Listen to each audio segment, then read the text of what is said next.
ரத்தத்தில் சர்க்கரை அளவு அதிகரிக்கும் 9 உயர் ரத்த சர்க்கரை பழங்கள் என்னென்னங்க தெரிஞ்சுக்கலாம். ஆரஞ்சு, இது ஒரு கலோரி நிறைந்த சர்க்கரை பழமாகும். இது உங்கள் ரத்த சர்க்கரை அளவை அதிகரிக்க வழிவகுக்கும். ஸ்ட்ராபெரி, கலோரிகள் நிறைந்த இந்த பழம் உங்கள் இனிப்பு பற்களை திருப்திப்படுத்தும்.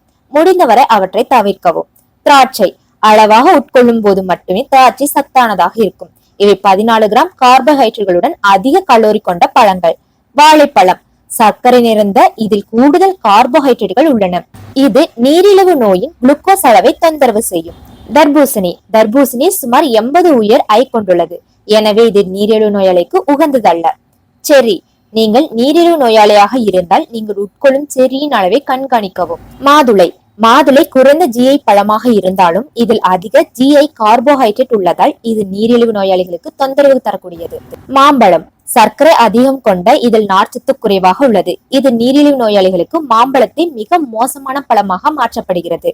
பேரிக்காய், அதிக சர்க்கரை உள்ளடக்கம் கொண்ட பழங்களில் ஒன்றான இது உங்கள் ரத்த சர்க்கரை அளவை அதிகரிக்க வழிவகுக்கும். நெக்ஸ்ட் டாபிக் பாத்தீங்கன்னா கல்லீரல் டாபிக். சேதமான கல்லீரலையும் சீர் செய்யும் சூப்பர் உணவுகள் என்னங்கிறத பாத்திரலாம். மீன், ஆரோக்கியமான கொழுப்பு நிறைந்த சால்மன் மீன் கல்லீரல் வீக்கத்தை குறைத்து கல்லீரலை ஆரோக்கியமாக வைக்க உதவுகிறது.